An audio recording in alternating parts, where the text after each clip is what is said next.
Asyhadu an la ilaha illallahul malikul khallaq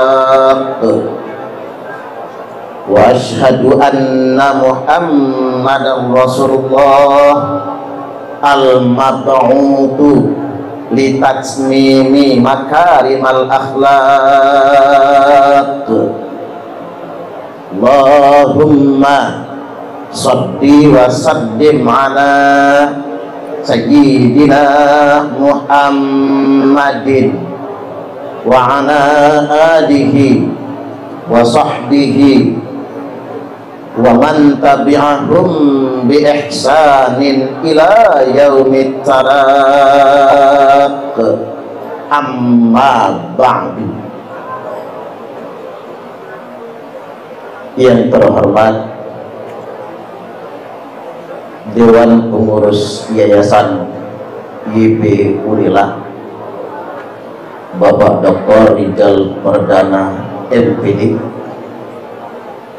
orangnya manis, masih bujang serah, punya istri? Oh, udah punya anak ya? Waduh, kirain masih bujang tadi. Selanjutnya yang saya hormati Kepala SMA YP Unila, Bapak Maful MPD, namanya unik Pak, Maful, itu nama langka, selip salah nyebut soalnya. Selanjutnya yang saya hormati Wakil Kepala Sekolah, yang saya hormati kakanda saya Kakang Kiai Maskud Chandra Negara, namanya keren betul, itu mestinya nama presiden itu mestinya. Selanjutnya Bapak Ibu Dewan Guru yang kami hormati dan yang kami ta'zimi, siswa-siswi SMA YP Unila yang saya banggakan, yang kami cintai. Adik-adik apa kabar? Sehat? Sudah sarapan belum? Oh, belum. Ya, semalas sarapan anak-anak. Pak Ustadz doakan yang mendengarkan ceramah dengan seksama. Halo? Halo? Jangan ngobrol ya, kan ceramahnya nggak lama. Nanti kalau ngobrol kayak suara nyamuk, remeng. Pak Ustadz doakan yang mendengarkan ceramah dengan seksama masuk surga semua, sukses mengejar cita-citanya, ranking 1 semua. Keren. Yang kelas akhir, kelas 12 lulus semua. Pada kesempatan kali ini kita memperingati Maulid. Mudah-mudahan gara-gara memperingati Maulid ini kita semua mendapatkan syafaat. Allahumma amin. Dulu Abu Lahab ini paman Nabi, nama aslinya Abdul Uzza bin Abdul Muthalib. Paman Nabi cuman mati kafir, mati musyrik. Diceritakan bahwasanya dari Abbas bin Abdul Muthalib, paman Nabi juga. Lama mata Abu Lahab, setelah kematian Abu Lahab, ra'aituhu fi manami ba'da haul, aku melihat Abu Lahab dalam tidurku. Bahasa kitanya ketemu dalam mimpi. Ba'da haul, setelah setahun, lewat setahun kematian Abu Lahab. Fi syarri hal, aku ketemu Abu Lahab dalam keadaan sangat buruk sekali, disiksa di kuburnya. Maka Abbas bertanya, Mas, kan karena kakak adik, paman Nabi semua, Mas, bagaimana keadaanmu? Kata si Lahab, gua disiksa tiap hari, sengsara di dalam kubur. Hanya saja yukhaffafu anni kulla yaumisnain, diringankan siksa kubur bagi saya tiap hari Senin. Anak-anak, halo. Kok ngelihat tim hadroh yang ganteng-ganteng ya? Ngelihatnya Pak Ustadz ya. Silakan. Lihat Pak Ustadz ya. Tak ulang. Abu Lahab itu disiksa di kubur. Cuman tiap hari Senin siksa kuburnya ringan, dikasih minum oleh malaikat di kubur. Apa sebabnya? Gara-gara waktu maulid, waktu keponakan kita lahir Muhammad, kata Abu Lahab, aku senang, aku sedekah memerdekakan budak sahaya namanya Suwaibah. Gara-gara senang dengan maulid, gara-gara sedekah di hari maulid, ringan siksa kubur khusus hari Senin. Ini sudah cukup Bapak Ibu, dalil bagi yang maulid. Saya juga heran, ngapa lah orang membid'ahkan maulid, ngapa orang mengharamkan maulid. Abu Lahab saja karena senang dengan maulid, ringan siksa kuburnya.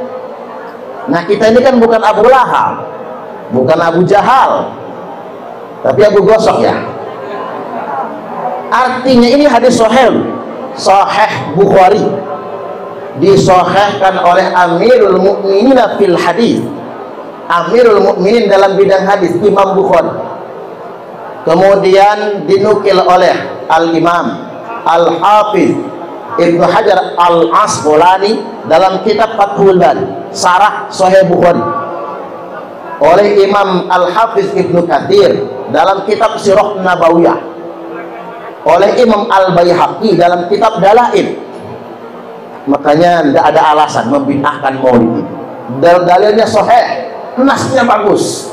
Sekali lagi mudah-mudahan kita semua mendapatkan syafaat. Allahumma amin.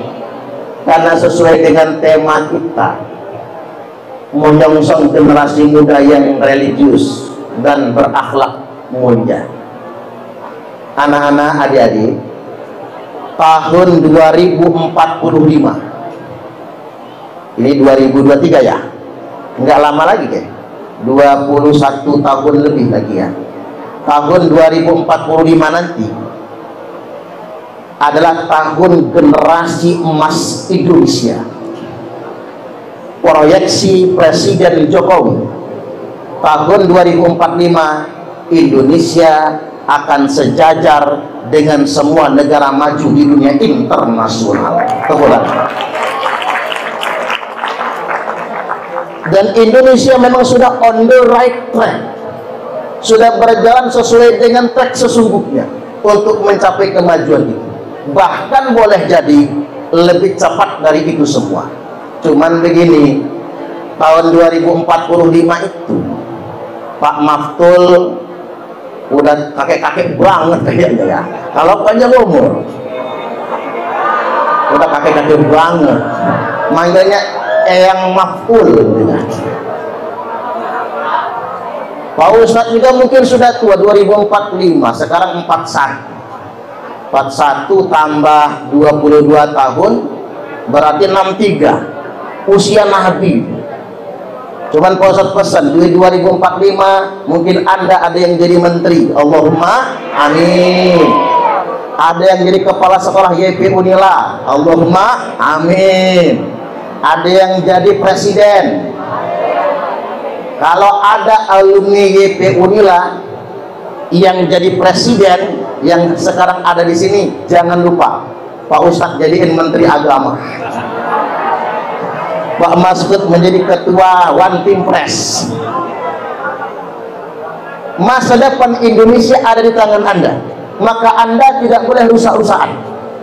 Startnya dari sekarang, rancangan persiapannya dari sekarang. Anda harus sanggup memikul beban Indonesia di tahun generasi emas itu.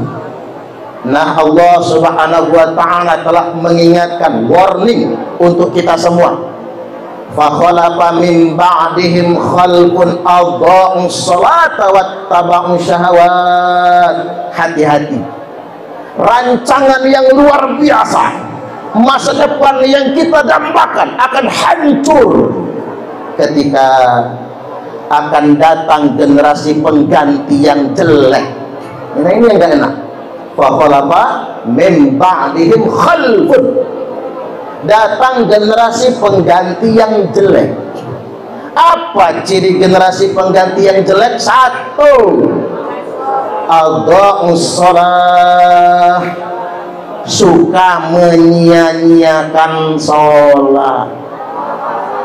Ini namanya menyia-nyiakan waktu-waktu sholat. Halo, apa sih menyia-nyiakan sholat? Sholat zuhur mepet asar, asarnya nunggur maghrib, maghribnya mentok isya, isyaknya ketiduran, subuhnya kesiangan. Ada yang sholat subuhnya begini, usolli fardhos subhi rakataini mustaqbilal qiblati qodoan lillahi ta'ala. Lo kodoan jam 8 sholat subuhnya, masih mending tadi. Ada juga yang niatnya begini, usolli fardhos subhi rakataini mustaqbilal qiblati, kesiangan lillahi ta'ala. Lo kesiangan jam 10 sholat subuhnya. Ada yang lebih hebring, usolli fardhos subhi wal dhuhri wal asri wal maghribi wal isya'i, keroyokan, oplosan, totalan lillahi ta'ala. Hancur sholatnya, walaupun masih mending. Yang lebih kacau lagi orang Jakarta, apa kata mereka? Subuh maraton, zuhur ke salon, asar main badminton, maghrib mainin handphone, isya nonton sinetron, mati kena smackdown. Kasih tahu sama mama papahnya ya, dihafal ya. Coba ulang sekali lagi. Subuh maraton, zuhur ke salon, asar main badminton, maghrib mainin handphone, isya nonton sinetron, mati kena smackdown. Bahkan begini, menjaga sholat itu tidak rugi. Allah sukseskan kita. Orang yang menjaga sholat, amla'u sadraka ginan, dadanya lapang, otaknya cemerlang. Wa asudda faqraka, saat engkau ada kesulitan Allah mudahkan, saat engkau sedang kesusahan Allah gembirakan, saat engkau ada hambatan Allah beri kelancaran, saat engkau kekurangan Allah cukupkan. Makanya orang yang menjaga sholatnya akan sukses, akan berkah hidupnya. Nggak usah jauh-jauh ngambil contohnya Presiden Joko Widodo. Apa fadilah beliau yang harus kita ambil? Pak Jokowi itu nggak pernah tinggal 5 waktu. Kalau kata pas pampres, kode Pak Jokowi kalau mau sholat, lepas sepatu, lepas kaos kaki, langsung kontak pas pampres. Siap, kita akan sholat di masjid mana? Masjid apapun Pak Jokowi mampir. Makanya viral kemarin di kota Bengkulu kan? Presiden berkunjung ke Bengkulu, Pak Jokowi mampir sholat. Ibu negara Iriana Jokowi nunggu di teras masjid. Luar biasa. Itu ibu negara loh, nunggu di teras masjid. Oh Pak, kalau pejabat Lampung bininya suruh nunggu di teras masjid, ngamuk dia. Kok enggak ada fasilitas ruang transit katanya. Ini bini presiden demi sholat sedemikian rupa. Dan sudah 46 tahun presiden kita itu tidak pernah alfa sholat tahajud. 46 tahun. Makanya saya sering nanya yang muka-mukanya kayak malaikat, ada nggak yang kayak gitu? cuman yang nggak pamer itu urusan pribadi beliau, nggak pamer, cuman kan bocor. Mengapa bocor? Ya ada orang dekatnya sedemikian rupa. Artinya adik-adik, anak-anak, kalau Anda ingin berkah, hidup ingin sukses, jaga sholat, tambahkan dengan sholat tahajud, insya Allah. Yang kedua, wattaba'us syahawat. Ciri generasi yang jelek itu generasi yang memperturutkan syahwat hawa nafsu. Nah, ini yang sangat mengkhawatirkan. Sekarang ini narkoba merajalela. Dulu zona merah narkoba, sekarang zona hitam. Dulu wilayah bebas narkoba, sekarang zona merah. Kalau dulu kita nunjuk narkoba di sono, tapi sekarang mengintai di rumah kita masing-masing. Yang pakai narkoba ini sudah lintas profesi, semua profesi sudah kena narkoba. Lurah di Bandar Lampung mimpin rapat sambil nyabu, digerebek. Camat ditangkap narkoba, bupati di Sumatera Selatan digerebek di rumah jabatan pakai narkoba. Oknum anggota polisi, jenderal bintang 2 malahan terlibat narkoba. Yang kemarin geger di Lampung, kalau tidak salah kanit res narkoba, terlibat jadi kurir spesial narkoba. Oknum anggota TNI, kolonel Melati 3, bentar lagi jenderal digerebek di hotel gara-gara narkoba. Hakim dinas di Lampung ditangkap di rumah dinas, narkoba. Jaksa ditangkap, narkoba. Anggota DPR maling suntikan di rumah sakit Abdul Muluk gara-gara narkoba. Artis kebanyakan, walaupun tidak semua. Makanya begini, benar kalau kata orang bijak, artis dibayar mahal tapi kelakuan oknumnya merusak moral bangsa. Guru dibayar murah tapi dituntut memperbaiki moral bangsa. Gaji guru YPU nilai berapa ya? Kayaknya kalau ngelihat muka ibu-ibu cerah ini kayaknya nggak murah kayaknya. Enggak murah kayaknya. Alhamdulillah luar biasa, amin, berkah selalu, amin. Ya tapi tetap murah lah. Gaji guru paling mahal itu Norwegia.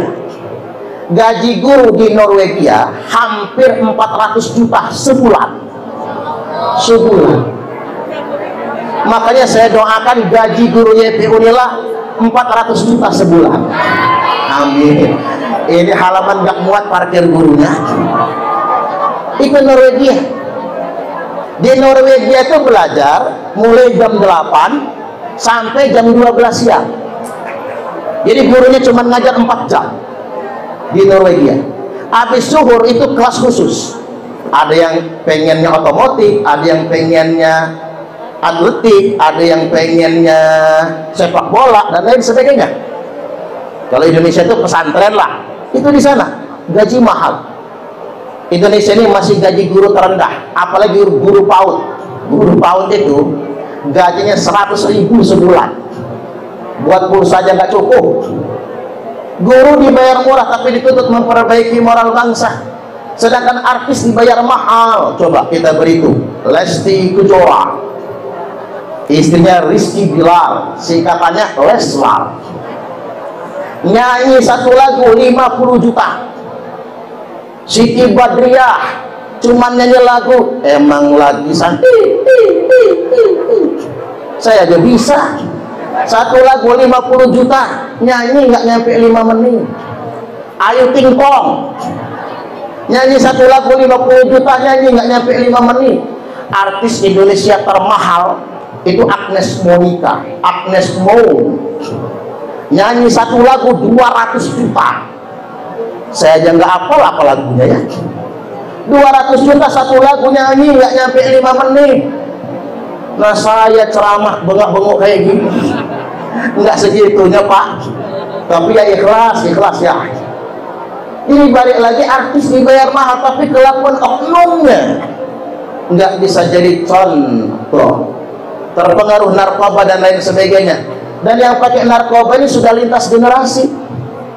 mahasiswa Unila kemarin kan, udah beberapa tahun yang lalu, udah agak lama ya, motongin ganja di ruang UKM, kegerbek itu, akhirnya masuk penjara semua. Subhanallah. Anak SD kelas 5 SD, orang tuanya datang ke rumah, Pak Ustadz, ruqyah anak saya. Anaknya kena apa Bu? Kesambet genderuwo. Loh kok ibu tahu? Iya Ustadz, ini sudah diruqyah 10 kiai, 15 Ustadz tapi nggak mempan. Mapas 10 kiai, 15 Ustadz nggak mempan. Ini jangan-jangan jinnya jin modern ini, jin generasi Z, Gen Z.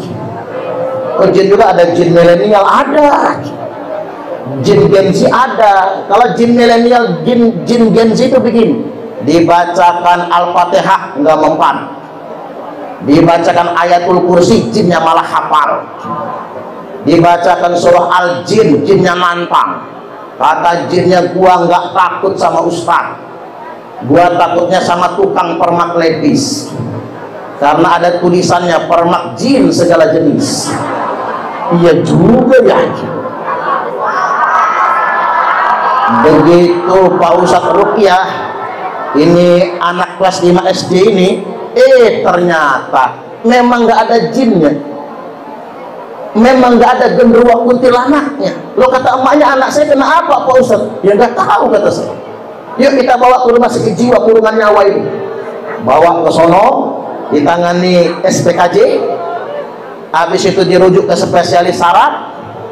Apa kata dokter saraf? Hancur sarafnya gara-gara ngelem iPhone. Ganja tak terbeli, sabu apalagi iPhone imbang, hancur saraf. Hati-hati. Belum lagi mohon maaf, pacaran gaya bebas. Halo, halo, ini anak-anakku yang putri, hati-hati dengan rayuan laki-laki. Setuju nggak kira-kira? Laki-laki zaman sekarang hidung belang, mata keranjang semua,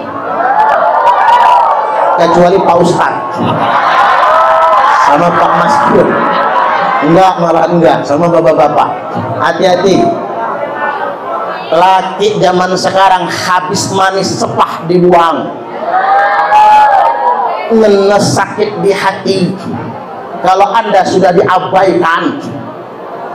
Apa kata Pak Zainuddin, laki-laki zaman sekarang punya slogan, aku lihat, aku dekat, aku pikat, aku dapat, aku sikat, aku minggat, bangsat.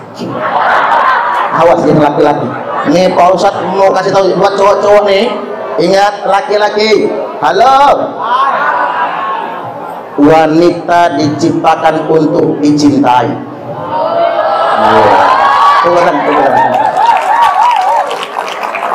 Wanita diciptakan bukan untuk disakiti. Awas laki-laki, jangan pernah membuat mereka menangis, karena malaikat akan mencatat setiap air matanya yang jatuh. Itu kata Google itu. Tapi ingat, tangisnya wanita itu wajar. Tangisnya wanita itu wajar, karena wanita memang mudah nangis. Tapi tangisnya laki-laki adalah kehormatan. Ketika laki, tepuk tangan, tepuk tangan, tepuk tangan. Tangisnya pria itu kehormatan. Maka ketika laki-laki sudah menangis, dia mengorbankan separuh kehormatan dirinya. Tepuk tangan lagi. Kalau seorang pria sudah berani menangis demi seorang wanita, dialah cinta sejati. Iya tak? Tapi ingat, tetap waspada sama modus. Karena laki-laki zaman sekarang pinter modus. Ya bayang, air mata buaya. Ingat, modus laki-laki itu ada 3 macam. Pengen tahu tidak? Pengen tahu aja apa tahu banget? 1, modus mukhafafah. 2, modus mutawasitoh. 3, modus mughaladhah. Itu mah modus apa najis ya? Oh, najis. Oke. Modus mukhafafah, modus minimum namanya, modus paling ringan. Contohnya apa? Ngechat. Ngechatnya pagi-pagi, ayang, ayang, udah sarapan belum? Belum. Sarapan gen, soker. Pagi ngechat, siang ngechat, sore ngechat. Udah kayak minum obat aja, 3 kali sehari. Begitu sore ngechat lagi dia, ayang udah mandi belum? Belum. Kok belum mandi sih, mager? Mandi gua temenin ya. Enak aja loh nemenin mandi. Modus itu masih modus minimum, modus mukhafafah. Habis modus minimum naik dia modus mutawasitoh, modus optimum, modus tengah-tengah. Ngechatnya bukan pagi, bukan siang, bukan sore. Ngechatnya jam 2 malam. Cengkring, ayang tahajud yuk. Luar biasa. Begitu buka WA, terharu si cewek. Nggak nyangka gua, nggak nyangka, terharu. Besok pagi ditunjukin sama mamanya, mama, temen gua nih mah, namanya Naufal. Ada Naufal nggak sih? Ada Naufal, contoh Naufal mah ternyata dia online malam-malam itu mah bukan nonton bola, mah tahajud dia. Padahal nonton El Clasico dia itu. Itu modus mutawasitoh. Nah, ada yang lebih bahaya lagi, modus mughaladhah, modus paling berat. Modus paling berat ini ngechatnya nanti pas kelas 12. Kelas 12 habis ujian nasional. Ngomong apa dia? Sayang, kita akan terpisah jarak. Kita bakal LDR. Saya akan kuliah ke UNS. Wah, tempat Pak Rizal. Ke Solo. Kamu kuliahnya ke Papua. Jauh amat. Kita akan terpisah jarak. Ayang, yuk kita bikin pembuktian cinta. Kalau ada yang ngomong begitu, jawabnya apa? Prank. Jadi jangan mau ya. Nggak ada bukti-bukti cinta, nggak ada. Buat yang cewek-cewek, jangan percaya rayuan laki-laki. Buat yang cowok-cowok, jangan gampang percaya sama perempuan juga. Perempuan mudah berubah dia. Betul nggak? Sama ya. Iya, bagus. Perempuan kalau umur 17 sampai 25 sampai 20 yang dilihat cowok itu yang ganteng. Kalau bisa ganteng kayak opo-opo Korea. Makanya kalau umur SMA kayak gini, koleksi foto di kamarnya Lee Min Ho ya. Mana ada Bapak Ibu guru anak seumur begini koleksi foto saya? Nggak ada. Koleksi foto Pak Maskud nggak mau. Paling koleksi foto saya buat nakut-nakutin jin ya. Ya, artis-artis yang ganteng, look-nya bagus. Kalau Indonesia itu Vero, Tengku Rasya, model-model begitulah, Aliando, model-model begitulah. Cuman perempuan kalau sudah umur 25 nggak penting tampan, 25 sampai 30 yang penting mapan, bro. Yang penting mapan, tuh kan? Itu setuju banget. Buat apa tampan? Nggak bisa dimakan tahu. Cowok kalau ketampanan, terlalu tampan, belagu dia. Kemana-mana tebar pesona. Betul kan? Tuh, belagu dia. Makanya cowok yang penting mapan, 25-30 mapan. Itu keinginan perempuan.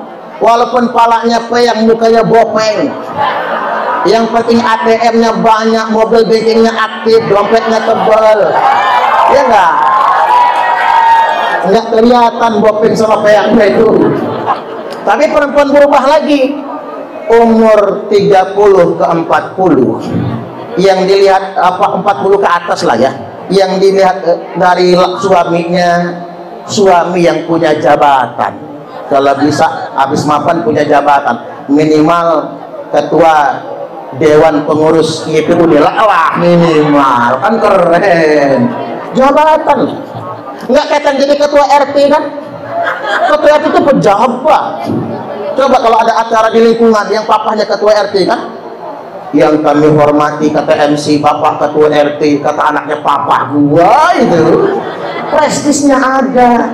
Itu 40 sampai 60, yang dibutuhkan dari laki-laki bukan jabatan tapi kesetiaan. Ngenes punya suami nggak setia, ya nggak Bu? Tapi apa perempuan buas lagi, berubah perempuan umur 60 ke atas, yang dibutuhkan dari suami bukan tampan, bukan mapan, bukan jabatan, bukan kesetiaan, tapi kesehatan. Tidak Bu. Kalau sudah nggak sehat, mana penyakitan, stroke, bengek, asam urat bocor kelem, mana rembus lagi ya Bu ya. Istri telat ngambil anduk marah dia, istri telat bikin kopi marah, istri sambil ngadu kopi ngebatin, kapan matinya orang satu ini. Makanya adik-adik yang papahnya cerewet-cerewet sama mamahnya, kasih tahu, Pak, jangan cerewet-cerewet sama mama, nanti mama ngebatin ke papa kapan papa mati. Ini balik lagi, jangan terjebak pada pergaulan bebas. Nah, Pak Ustadz ingin ingatkan Anda, generasi masa depan Indonesia mesti meneladani sifat Nabi, sifat wajib bagi Nabi. 1. Siddiq, benar, jujur, amanah, terpercaya, tabligh, menyampaikan, komunikatif, kemudian fatonah, cerdas. Ini lengkap banget Bapak Ibu, anak-anak sekalian. Siddiq, jujur, ini integritas. Pembangunan Indonesia ini harus berdasarkan integritas, karena Indonesia ini banyak orang pintar tapi tidak berkarakter, kata Pak Rizal Perdana tadi. Orang pintar tapi tidak benar. Halo? Apa yang dimaksud orang pintar tapi tidak benar? Ya korupsi merajalela, korupsi BTS 8 triliun, korupsi untuk tower 4G. Makanya sekarang itu di kampung-kampung masih lemot internet, melibatkan semua pihak. Belum lagi korupsi yang terkait dengan Dirjen Pajak dan Dirjen Bea Cukai mencapai 300 triliun. Makanya anak-anak nanti mungkin serapan dari YPU inilah ada yang kestan. Kalau masuk stan, amin. Kalau masuk stan ada yang kerja di Dirjen Pajak, ada yang Dirjen Bea Cukai, ada yang di lembaga-lembaga keuangan lainnya. Tapi ingat pesan Pak Ustadz, yang penting jujur. Karena kalau mau berhitung, masih besar mafsadat orang pinter nggak benar daripada orang goblok nggak benar. Kalau orang goblok nggak benar, paling banter maling kotak amal masjid. Itu orang goblok nggak benar. Berangkat ke masjid bawa sendal jepit, pulangnya bawa sendal kulit. Itu orang goblok nggak benar. Tapi kalau orang pinter nggak benar, hancur negara kita ini gara-gara orang pintar nggak benar. Makanya saya merujuk pernyataan Bapak Kepala Sekolah tadi. Siddiq itu ngomong di depan sama di belakang sama. Beliau tadi begitu, ngobrol dengan saya, ngomong di depan sama di belakang sama. Karena pejabat-pejabat Indonesia ini begini, ngomong di depan sama belakang beda. Mau ngomong di depan jangan korupsi, ngomong di belakang lu setor berapa, lu kan setor gua geser lu. Ini masalah ini. Kepala dinas dipalakin, kepala dinas malah kepala sekolah lagi. Ini masalah ini. Apa? Integritas. Makanya pesan buat adik-adik, kalau cuman ukurannya kognitif, anak sekarang pintar semua tapi tidak cerdas. Karena kalau cerdas namanya fatonah, bukan pintar. Makanya Nabi itu bukan pintar, Nabi itu fatonah, cerdas. Mengapa Nabi fatonah? Karena beliau pintar sekaligus benar. Kalau ukuran cuman kognitif pintar, anak sekarang pintar semua, lebih pintar dari orang tuanya, ya apa ya? Anak sekarang sudah ngerti internetan, instagraman, youtuban, twitteran, ngonten dan lain sebagainya. Bahkan ada anekdot ini, nggak tahu beneran atau cuman anekdot, yang cerita Gus Ipul Saifullah Yusuf yang dulu pernah jadi wakil gubernur Jawa Timur. Kejadian di Situbondo itu Jawa Timur ya. Kejadian di Situbondo, guru SMA praktek, disiapkan 1 gelas isinya air tawar, 1 gelas isinya alkohol, disiapkan semangkok cacing. Tahu cacing? Tahu cacing? Cacing yang masih hidup. Murid-murid protes, maaf Bu Guru, praktek jangan dilanjutkan. Kata Bu Guru, ngapa? Kalian jijik sama cacingnya? Bukan jijik sama cacing Bu Guru, kami murid-murid ini sudah ngerti semua. Ngapain dipraktekin lagi? Wong kami sudah ngerti. Kaget Bu Guru. Hebat murid zaman sekarang, belum diajarkan sudah ngerti duluan, belum dipraktekkan sudah paham duluan. Oke, kata Bu Guru, ibu pengen tahu kayak mana kalian mempraktekannya. Oke, praktekan. Murid-murid pede maju. Semangkok cacing diparuh, separuh masukin gelas yang isinya air tawar, separuh masukin gelas yang isinya alkohol. Didiamkan setengah jam. Udah lewat setengah jam, kata murid-murid, lihat Bu Guru, cacing yang masuk air tawar masih hidup semua, cacing yang masuk alkohol mati semua. Maka Bu Guru praktek membuktikan, kata murid-murid, kalau kita ingin bebas dari cacingan, banyak-banyaklah minum alkohol. Itu anak kita loh Pak. Kalau dipikir-pikir ya masuk akal. Kalau cacing masuk air tawar hidup, cacing masuk alkohol mati. Pantesan anak muda sekarang demen mabok. Ngapa bang mabok? Biar nggak cacingan, kata dia. Ternyata sudah rajin mabok, cacingnya nggak mati-mati. Akhirnya mirasnya dioplos. Begitu diminum, bukan cuman cacingnya yang mati, orangnya mampus juga akhirnya. Nah, buat adik-adik sekalian, penting Anda menjadi anak yang sidik, benar, amanah, terpercaya. Amanah itu kalau dalam bahasa kitanya punya kapasitas dan kapabilitas. Orang zaman sekarang harus profesional. Anda harus punya passion. Passionnya apa? Tapi profesional, jangan tanggung. Kemudian tabligh, komunikatif, menyampaikan, fatonah, cerdas. Satu hal lagi di bagian akhir Pak Ustadz ingin sampaikan, Anda ini sekolahnya umum. Di rumah masih ngaji nggak? Masih ya? Sekolahnya umum, adik-adik, anak-anak sekalian. Karena sekolahnya umum, Anda harus pilih passionnya apa. Kalau busana, busana, kan begitu. Kalau ngonten, ngonten. Anda harus fokus konsisten dengan itu semua. Karena begini, kalau cuman model pinter, banyak orang yang rusak, terbuai. Saya Pak Ustadz ambil contoh. Orang pintar main game, itu orang pintar. Kalau orang goblok nggak bisa main game, nggak nyambung dia. Orang pinter main game, tapi dia nggak cerdas. Mengapa? Dia menghabiskan waktunya untuk main game. Orang cerdas, dia tidak main game. Orang cerdas bikin konten YouTube terkait dengan game. Makanya ada anak muda yang kaya raya, penghasilannya miliaran per bulan, namanya Miau Au. Iya kan, tahu kan? Miau Au. Itu orang cerdas. Orang pintar menghabiskan waktunya nongkrong di kafe. Orang pintar ngabisin duit orang tua, jenggrang. Tapi orang cerdas ngamen di kafe. Ngamen saja belum cerdas banget, ngamen di sud. ambil tag video, upload di YouTube. Ada orang Lampung namanya Maulana Ardiansah, tahu kan? Maulana Ardiansah yang di mana? Bojo, di Banyuwangi ya, asli dari Pringsewu. Sekarang penghasilnya miliaran, masih bujang bawaannya Alfa, karena orang cerdas. Jadi Anda harus berkarya, jangan konsumtif tapi produktif.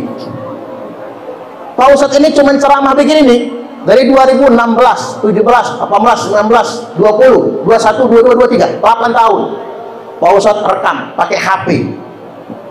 Ini udah ketahuan Oppo, bukan iPhone, Oppo. Setahun 2 tahun nggak ngasil, monetisasi nggak ngasil, upload di YouTube terus aja, tiap hari ceramah diupload, terserah orang mau nonton apa enggak. 2021 bulan 11 ada satu saja video yang viral, langsung viral, subscribernya nanjak, jam tayangnya melampaui 4.000, berhasil monet. Cair pertama November 2021 6 juta rupiah. Alhamdulillah. Begitu bulan Desember 2021 langsung cair 29 juta. Alhamdulillah. Sekarang subscribernya sudah 187.000 subscriber. Sudah melampaui silver play button. Ya kalau artis nyanyi mah gampang cari subscriber, tapi kalau ceramah nggak gampang cari subscriber itu. Apalagi kita normal, berkarya saja nih, berkarya. Alhamdulillah berkah YouTube ini Pak Ustadz gampang bikin pondok pesantren. Bersamaan dengan monet YouTube, pesantren dibangun, lancar pembangunan pesantren. Artinya memang berkarya. Begitupun kalau mendalami agama, jangan separuh-separuh. Kadang-kadang kita ini sok formalis, mohon maaf betul, sok formalis. Manggil temannya akhi, ukhti. Mohon maaf Bapak Ibu, itu budaya. Di Arab jangan sekali-kali manggil anak gadis orang akhi, kena gampar gitu. Ukhti maksud saya, ukhti, marah orang Arab. Orang Arab nggak mau dipanggil ukhti, karena ukhti itu mahram. Orang Indonesia aja belaga, akhi, ukhti, abi, umi, pacaran abi, umi. Abi, umi udah bangun belum? Pacaran pakai abi, umi, kan kacau itu. Padahal sebetulnya saya ingin kasih tahu, orang Arab kalau manggil orang tua nggak abi. Abi itu hanya untuk bapak kandungnya saja. Umi itu hanya untuk ibu kandungnya saja. Ya saya maklum di Indonesia, maklum Pak, karena kita punya budaya manggil anak-anak rohis, kalau manggil perempuan ukhti gitu ya. Kalau manggil yang laki-laki akhi, kalau manggil yang lebih tua abi, umi. Tapi ingat, itu budaya kita. Boleh-boleh saja, tapi di Arab nggak boleh dipakai. Manggil laki-laki orang, misalnya nih anak gadis nih, manggil Pak Maskud abi, kena marah. Saya bukan bapak kamu, jangan panggil saya abi. Makanya orang Arab panggil bantar, manggil orang tua apa babah, dia nggak berani manggil abi. Karena kalau abi itu sudah penisbatan kepada bapak kandung. Contoh, maksud saya begini, jangan terjebak dengan Islam formalistik. Belajar agama itu harus mendalam. Kalau Anda ingin menguasai agama, masuk pondok pesantren. Kalau sudah kadang ke YPU Unila, maksudnya karena nggak sempat mondok atau memang nggak punya arah untuk mondok sejak awal, ya sudah, tapi tetap terus belajar agama. Tapi ingat, jangan merasa paling suci. Ini masalah. Karena begini, yang gampang betul dicuci otaknya ini Anda, anak SMA. Kalau anak pondok susah dicuci otaknya. Nah ini mohon izin Pak Makful dan Bapak Ibu Guru, saya mohon izin mau menyampaikan hasil penelitian BNPTRI. Saya ini Kabid Agama Sosial Budaya, Forum Koordinasi Pencegahan Terorisme. Jadi sesuai dengan tugas saya harus sampaikan dikit di sini. Minta waktunya. Soalnya begini Bapak Ibu, di Lampung saja ada 180 ex anggota JI yang dalam binaan saya. JI belum ditangkap polisi, belum, masih dibina, hanya suruh ikrar setia NKRI. Belum lagi yang belum ditangkap, belum lagi yang terpapar. Mengapa banyak orang pintar terpapar radikalisme? Karena mereka tidak punya background agama, tapi gampang dicuci otak. Saya kasih contoh cara cuci otak. Anda tolong dijawab. Pertanyaannya begini, kalau suruh milih Al-Quran atau Pancasila? Jawab jujur, nggak akan ditangkap, nggak. Jujur milih, kalau suruh milih Al-Quran apa Pancasila? Al-Quran, karena Pancasila buatan manusia, Al-Quran wahyu Allah. Milih bela Islam, ulang ya, milih Al-Quran atau Pancasila? Al-Quran dong. Milih bela Islam atau bela NKRI? Bela Islam. Milih taat Allah atau taat pemerintah? Tuh Pak, 2 menit jadi teroris semua ini. Iya, itu cuci otak itu. Makanya mohon maaf kalau ada orang menyebarkan paham kayak gini, nyuruh muridnya, jangan muridnya, gurunya nggak ada ya, nyuruh santrinya milih, itu sudah cuci otak. Itu pertanyaan jebakan. Sama kayak pertanyaan yang begini, milih berbakti pada Allah atau berbakti pada orang tua? Itu jebakan. Kita milih berbakti kepada Allah, durhaka sama orang tua. Milih berbakti kepada orang tua, kafir sama Allah.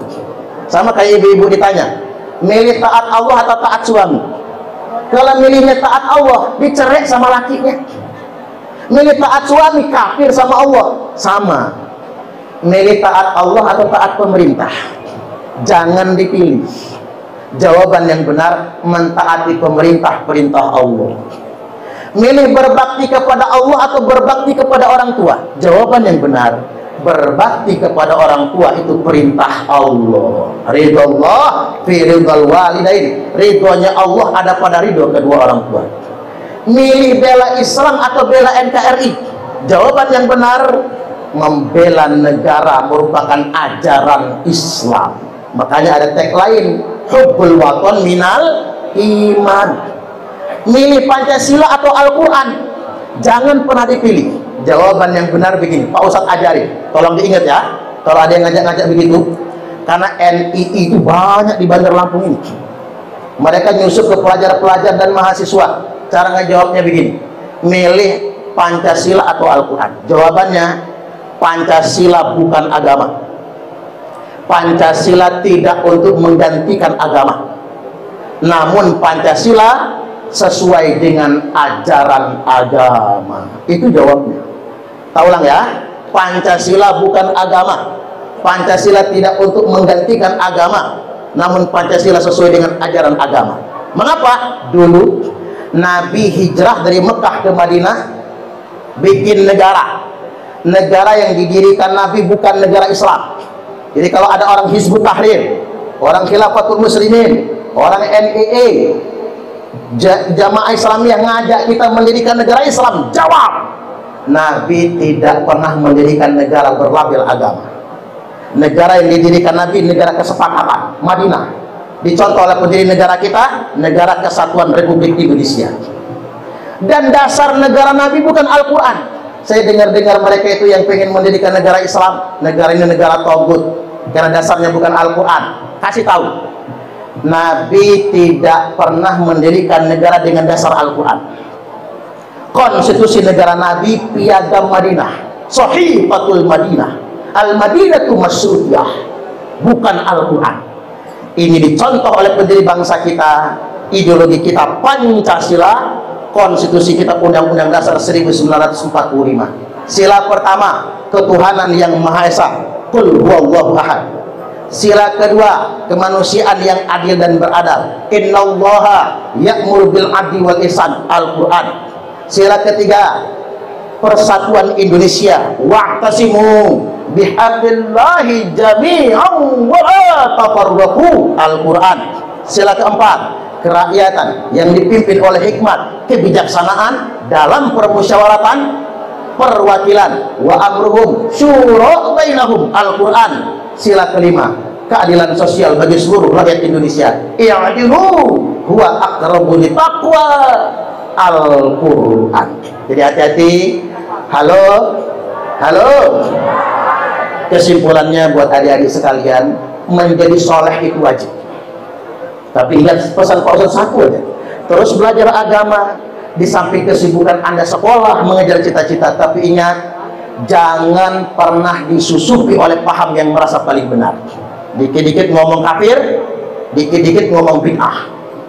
Kadang-kadang orang yang nggak paham itu. Pak Ustaz kasih contoh satu lagi, dikit lagi. Contoh begini, orang sholat itu caranya macam-macam, khilafiyah, tapi jangan mengingkari madhab. Kalau Imam Hanafi, Imam Malik sholat itu begini, Imam Hanafi, Imam Hambali sedekapnya di bawah pusat begini. Kalau Imam Syafi'i, Imam Malik sedekapnya bawah dada di atas pusat. Saya heran Bapak Ibu, kok ada orang sholat sedekapnya begini? Ini nggak ada madhab, nggak ada hadisnya, nggak ada dalilnya, nggak ada madhabnya. Kalau yang di bawah dada Imam Syafi'i, Imam Malik, bawah pusar Imam Hanafi, Imam Hambali, yang di dada Imam Samudra. Jadi hati-hati belajar agama, jangan mau dicekoki oleh orang-orang yang seperti pintar agama tapi dia tidak punya pengetahuan mendasar akan agama. Ini pesan agar kita tidak diracuni paham-paham yang menyimpang. Baik, demikian, mudah-mudahan ini semua bermanfaat. Ambil hikmahnya, ambil baiknya. Wallahul muwaffiq ila aqwamit thoriq. Wassalamualaikum warahmatullahi wabarakatuh.